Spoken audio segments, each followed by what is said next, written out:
ಆಚಾರ್ಯಜಿ, ನಿಮ್ಮನ್ನ ಎಲ್ಲರೂ ವಿರೋಧ ಮಾಡ್ತಾರೆ. ಮತ್ತೆ ಎಲ್ಲರೂ ಮಾಡ್ತಿದ್ರೆ ಇಲ್ಲಿ ಇರುವರೆಲ್ಲ ಯಾರು? ಯಾಕಣ್ಣ ಈ ಮಾತನ್ನು ನೆಪ ಮಾಡ್ತಿದ್ದೀರಾ? ನಾನು ನಿಮ್ಮನ್ನ ಕೇಳ್ತಿದ್ದೀನಿ ಅಂದಾಗ ವಿರೋಧ ಬರುತ್ತೆ. ನಾನು ಸ್ವತಃ ಇದೇ ಕಾರಣದಿಂದ ಇವತ್ತು ನಾನು ಇಲ್ಲಿದ್ದೀನಿ. ನಾನು ಆಚಾರ್ಯಜಿನ ಕೇಳ್ತಿದ್ದೀನಿ ಅಂದ್ರೆ ಜನರು ಯಾಕೆ ವಿರೋಧ ಮಾಡ್ತಾ ಇದ್ದಾರೆ ಅನ್ಸುತ್ತೆ.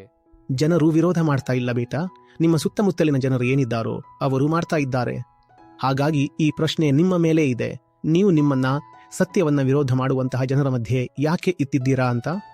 ಒಂದು ವೇಳೆ ಎಲ್ಲರೂ ನನ್ನನ್ನ ವಿರೋಧ ಮಾಡ್ತಾ ಇದ್ದಿದ್ರೆ ನಿಮ್ಮ ಕೈಯಲ್ಲಿರುವ ಈ ಪುಸ್ತಕವನ್ನು ಯಾರು ಓದ್ತಾ ಇದ್ದಾರೆ? ಹಾಗಾದ್ರೆ ಇದು ದೇಶದಲ್ಲಿ ನಂಬರ್ 1 ನಲ್ಲಿ ನಡೀತಾ ಇದೆ. ಒಂದು ವೇಳೆ ಎಲ್ಲರೂ ನನ್ನನ್ನ ವಿರೋಧ ಮಾಡುವವರಾದ್ರೆ ಇದನ್ನ ಓದುವವರು ಯಾರು? ಎಲ್ಲರೂ ನಿಮ್ಮನ್ನ ವಿರೋಧ ಮಾಡ್ತಾರೆ ಅಂತಿದ್ದೀರಾ. ಎಲ್ಲರೂ ಮಾಡೋದಿಲ್ಲ. ಯಾರ ಜೊತೆ ನಿಮ್ಮ ಸ್ವಾರ್ಥಗಳು ಸೇರಿಕೊಂಡಿವೆಯೋ ಆ 20 ಜನರು ಮಾಡ್ತಾರೆ. ಈಗ ನೀವೇ ಹೇಳಿ, ನೀವು ಸತ್ಯವನ್ನ ವಿರೋಧ ಮಾಡುವಂತಹ ಜನರ ಮಧ್ಯೆ ಯಾಕೆ ಇದ್ದೀರಾ?